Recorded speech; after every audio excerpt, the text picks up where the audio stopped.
Doctor Baba Saheb Ambedkar ji के चरणों में कोटि कोटि नमन करते हुए सबसे पहले तो मैं आप सभी को त्रिगुण पावन वैशाख पूर्णिमा अर्थात बुद्ध पूर्णिमा की शुभकामनाएं देता हूँ।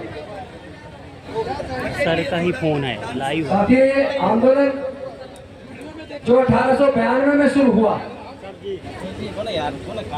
उस वक्त ये आंदोलन अनागरिक धम्मपाल जी के नेतृत्व में लड़ा गया। उसके बाद बड़ा आंदोलन 1992 में शुरू हुआ, 100 साल बाद भंते सुरेश ससाई जी के नेतृत्व में, जिसमें भंते आनंद जी भी थे, भंते प्रज्ञासिंह जी भी थे, और भी अनेकों बौद्ध हुए। 1.5 साल तक दिल्ली में जंतर मंतर पे प्रदर्शन चला। उस वक्त में समता सैनिक दल का राष्ट्रीय कोषाध्यक्ष था। लगातार उस आंदोलन को हमने लड़ा, लेकिन अंततः सत्ता ने हमारे आंदोलनकारियों के साथ छल किया और इस बार पूरे 2 साल से आंदोलन चल रहा है। अल्पसंख्यक आयोग के मेंबर से हम कई बार मिले। उसके बाद सितंबर के महीने में आजाद मैदान में, गांधी मैदान में, यहाँ भी बड़ी सभा हुई, रैली भी की। सेक्रेटरी बिहार सरकार से भी मिले, लेकिन कोई रिजल्ट नहीं है। 12 फरवरी से महाबोधि महाविहार में आंदोलन शुरू हुआ। उस आंदोलन को भी बलपूर्वक कुचलने का प्रयास हुआ, वो आप सबको पता है। उसके बाद वहां से किस तरह छल कपट से हटाया और यह आंदोलन शुरू यहाँ पर हुआ। कितनी गंदगी थी, कितना यहाँ हमारे भिक्षुओं ने, हमारे उपासकों ने मिलकर इस जगह को साफ सुथरा किया और बैठने के लायक था। लेकिन ये जो पाकिस्तान और भारत के बीच में युद्ध की स्थिति बनी, इसका भी लाभ उठाकर हमारे इस आंदोलन को डाइवर्ट करने की कोशिश की गई।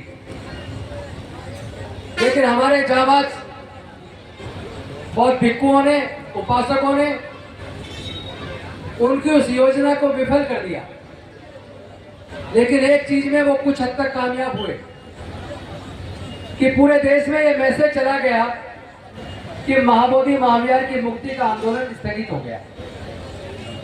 उसका परिणाम यह हुआ, कई जगह से लोगों ने ट्रेन बुक की हुई थी, पूरी की पूरी ट्रेन आनी थी, क्योंकि यहाँ लाखों लोगों को आने का आह्वान किया था। लोगों ने ट्रेन रद्द कराई, अपनी टिकटें कैंसिल कराई। जो लाखों लोग आने थे, लेकिन वो जो मैसेज गया, कुछ समय के लिए, थोड़े समय के लिए एक नकारात्मक मैसेज जरूर गया। लेकिन अच्छी बात यह रही कि हमारे साथियों ने सूझबूझ का परिचय दिया और आज आंदोलन पूरी ताकतवर तरीके से चलता दिख रहा है। इसके लिए मैं सबको साधुवाद देता हूं। लेकिन साथ ही साथ एक बात और कहना चाहता हूं, यह आंदोलन हमारी विरासत को बचाने का है। पूरी दुनिया जानती है, सम्राट अशोक के शासनकाल में म्यांमार से लेकर ईरान तक पूरा भारत बौद्ध में था। जहां भी खुदाई होती है, केवल बुद्ध की प्रतिमाएं निकलती है, शिलालेख निकलते हैं। आज भारत में कम से कम 25 करोड़ लोग तथागत बुद्ध के धम्म में आस्था रखते हैं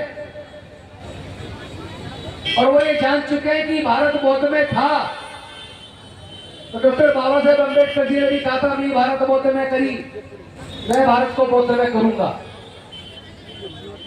उसी संकल्प को पूरे देश के अम्बेडकरवादियों ने स्वीकार किया और पिछले लगभग 5 सालों में अगर भारत में केवल 1.5 करोड़ बौद्ध थे, आज जाति की जनगणना होने वाली है। जब ये जाति की गणना होगी तो धर्म की भी गणना होगी। मैं बड़े भरोसे के साथ कह सकता हूं, आप सबको बेहद खुशी के साथ, गर्व के साथ कह सकता हूं, जब से 5 अक्टूबर 2022 को हमने बौद्ध धर्म की दीक्षा ली, डॉक्टर बाबा साहेब अम्बेडकर की दी 22 प्रतिज्ञाएं दोहराई, पूरे देश में मनुवादियों ने एक माहौल बनाया और दिल्ली के मुख्यमंत्री ने कहा कि अगर तुम्हें ये बुद्धिस्ट मिशन पे काम करना, अम्बेडकरवाद को पे ऊपर काम करना है, तो फिर आप मेरी कैबिनेट से रिजाइन कर दो, और अगर मेरी कैबिनेट में रहना है तो उस मिशन को छोड़ दो। मैंने कहा कि ये कुर्सियां तो बार बार आएंगी, लेकिन डॉक्टर बाबा साहब अम्बेडकर के सपने को साकार करने का मौका बार बार आने वाला नहीं है। और हमने भारत को मौजूदा करने के बाबा साहब के संकल्प को पूरा करने का संकल्प किया। और मैं बड़े भरोसे और विश्वास के साथ कह रहा हूं, और जो 2025 में जाति की गणना होगी और उसमें धर्म की भी गणना होगी, तो भारत में 20 से 25 करोड़ लोग बौद्ध धर्म को मानने वाले मिलेंगे।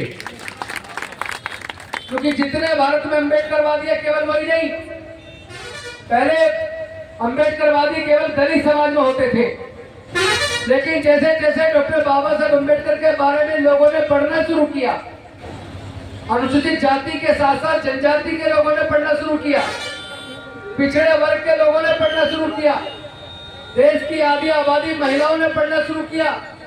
हिंदू कोड बिल बाबा साहब क्यों लाए?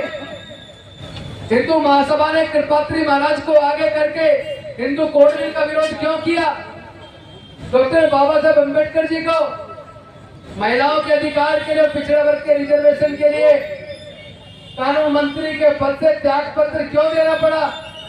क्यों उन्होंने त्याग पत्र स्वीकार किया, लेकिन अपने मुद्दों से पीछे हटना स्वीकार नहीं किया? जैसे जैसे देश में देश की महिलाओं को ये पता लगा, पिछड़े वर्ग के लोगों को पता चला, जैसे जैसे लोगों ने बाबा साहेब के पूरे संदेश को, स्पीच इन राइटिंग्स को पढ़ा, तो सबको समझ आ गया कि डॉक्टर बाबा साहब अम्बेडकर वो विश्वविभूति है जिसने केवल दलितों के लिए नहीं, केवल पिछड़ों के लिए नहीं, केवल आदिवासियों के लिए नहीं, केवल मजदूरों के लिए नहीं, केवल किसानों के लिए नहीं, केवल महिलाओं के लिए नहीं, सबको रक्षा का उन्होंने बाबा ने संविधान से, भारत के संविधान से लिख दिया। तो वो लोग अब समझ गए कि रिजर्वेशन की वजह से डर था, जाति का कॉलम लिख देंगे, धर्म का अगर लिख दिया तो कहीं रिजर्वेशन खत्म ना हो जाए। अब तो नौकरियां बची नहीं है, शिक्षा महंगे करके शिक्षा छीन ली, षड्यंत्र करके देश के सारे सार्वजनिक उपक्रम बेचकर हमारे नौकरी के रास्ते बंद कर दिए। लेकिन हमने पूरे देश के लोगों को गवर्नमेंट ऑफ इंडिया का ऑर्डर भेज दिया है कि अगर आप बौद्ध बन गए हैं, अपना बौद्ध लिखवाते हैं, तो भी आपका रिजर्वेशन पे कोई आंच आने वाली नहीं है।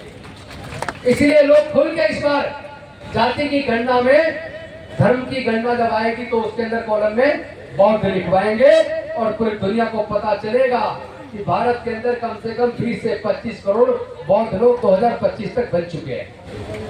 साथ ही साथ महाबोधि महाविहार हम शुरू से कह रहे थे कि कम से कम हमारे बौद्धों की आस्था का केंद्र, इसको मुक्त कर दो, लेकिन सरकार नहीं मानी। आखिरी मौका दे रहे हैं, या तो महाबोधि महाविहार को आप आने वाले 2 महीने के अंदर मुक्त करके बौद्धों को सौंप दो, बीटी एक्ट 1949 एक्ट को रिपील कर दो, अन्यथा पूरे भारत को बौद्ध में बनाने के लिए पूरे देश में हम लोग रातों दिन एक कर देंगे, आपको अल्पमत में ला देंगे, आपको अल्पमत में ला देंगे हम। मनोहर कांसीराम साहब ने कहा था, जिसकी जितनी संख्या भारी उसकी उतनी हिस्सेदारी। आप लोग स्वामी विवेकानंद को मानते हैं, आरएसएस एबीवीपी के लोग, भारतीय जनता पार्टी के लोग, लेकिन स्वामी विवेकानंद ने कहा है, अपने वॉल्यूम 7 के अंदर लिखा है कि भारत में जितने पुराने हिंदू मंदिर हैं वो सारे बौद्ध मंदिरों को कब्जा करके बनाए गए। जगन्नाथपुरी का मंदिर वो भी बौद्ध मंदिर है, बद्रीनाथ का मंदिर वो भी बौद्ध मंदिर है, तिरुपति बालाजी का मंदिर वो भी बौद्ध मंदिर है। तो अभी तो हम निवेदन कर रहे हैं, महाबोधि महाविहार को मुक्त करके इस मुद्दे को यही खत्म कर दो। सब जानते हैं बाबरी मस्जिद वाले केस में सुप्रीम कोर्ट में क्या हुआ। खुदाई में तो केवल बुद्ध के अवशेष निकले थे, वो अयोध्या नहीं बल्कि साकेत नगरी थी, लेकिन आपने कानून को ताक पर रखकर, साक्ष्यों को ताक पर रखकर सर्वोच्च न्यायालय ने आस्था के आधार पर जजमेंट दे दिया और पूरे देश के लोगों ने ये समझ के मान लिया, चलो देश में शांति स्थापित हो जाए। इसी शांति के लिए बौद्धों ने भी मान लिया। वैसे तो ये बौद्ध साकेत नगरी थी, लेकिन अगर देश में शांति आती है तो इस बात को यही खत्म कर देते हैं। लेकिन सरकार हमारे साथ छल कर रही है, महाबोधि महाविहार को मुक्त नहीं कर रही है। तो ध्यान रहे, अगर 2 महीने के अंदर सरकार ने महाबोधि महाविहार को मुक्त नहीं किया, मैं आपके बीच खुलेआम कह रहा हूँ, सरकार भी देख रही है, पूरे देश का आंदोलन बनाकर जिन जिन बौद्ध मंदिरों पे कब्जा किया था, फिर हम उन सबको मुक्त कराने का आंदोलन करेंगे। हो नहीं रहा। अभी केवल महाबोधि महाविहार की बात है, अगर आप मुक्त नहीं करते तो पूरे देश में जितने भी पुराने बौद्ध मंदिर हैं जिनको आपने हिंदू मंदिरों में तब्दील किया है, ब्राह्मण मंदिरों में तब्दील किया है, हम उन सबको मुक्त कराने का आंदोलन चलाएंगे। हम हिम्मत हारने वाले लोग नहीं है, हम अपने हक अधिकार के लिए लड़ना जानते हैं।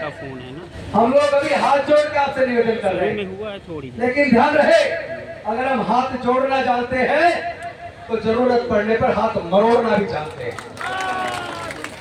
और अगर हाथ मरोड़ने से काम ना चले तो आवश्यकता पड़ने पर हाथ तोड़ना भी जानते हैं।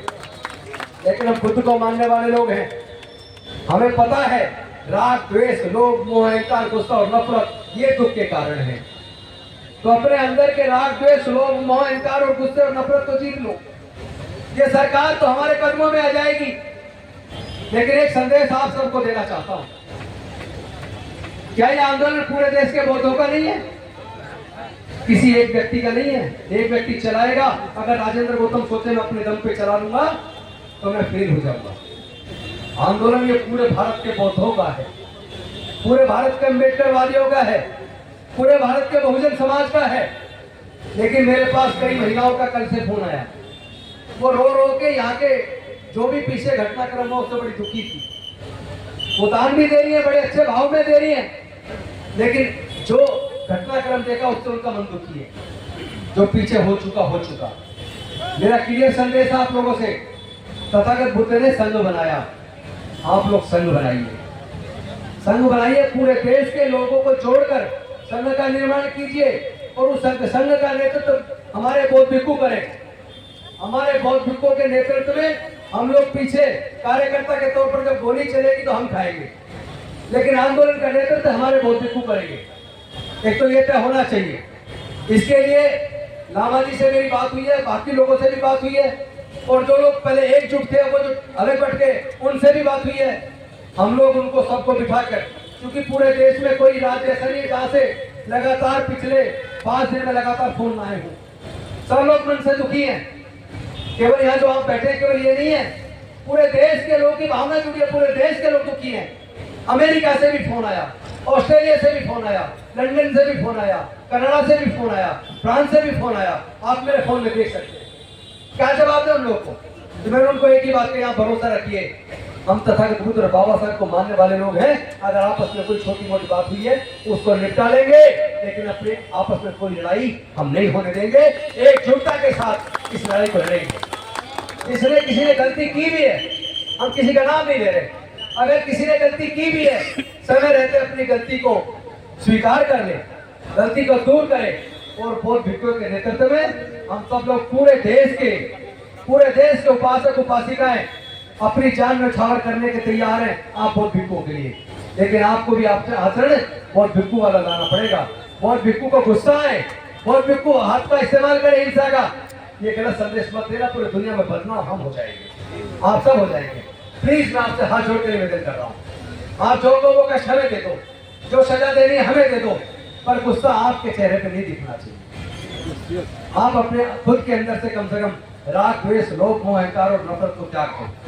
आप तो मार्गदर्शक बनो, आपके जीवन की इज्जत करते हैं सब लोग, तो आपको भी जीवन की गरिमा बनानी है, और इस आंदोलन का नेतृत्व तो आपको करना है। हम लोग छोटे मोटे लफड़ों को निपटा लेंगे।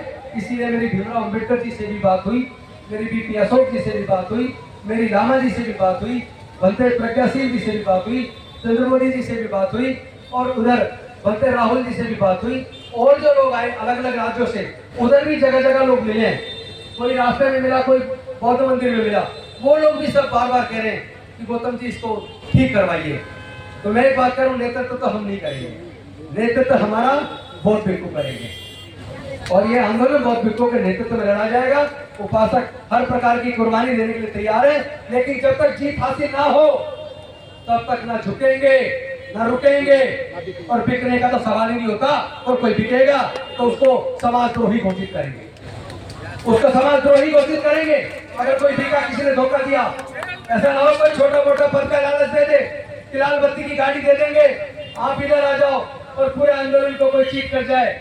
इस बार ये आंदोलन इस देश के अम्बेडकरवादी और बौद्ध लोग लड़ रहे हैं, नेतृत्व बौद्ध भिक्खुओं का है। कोई आए कोई जाए, आंदोलन नहीं रुकेगा। इन्हीं शब्दों के साथ मैं आप सबको पुनः आज की बुद्ध पूर्णिमा की शुभकामना देता हूँ।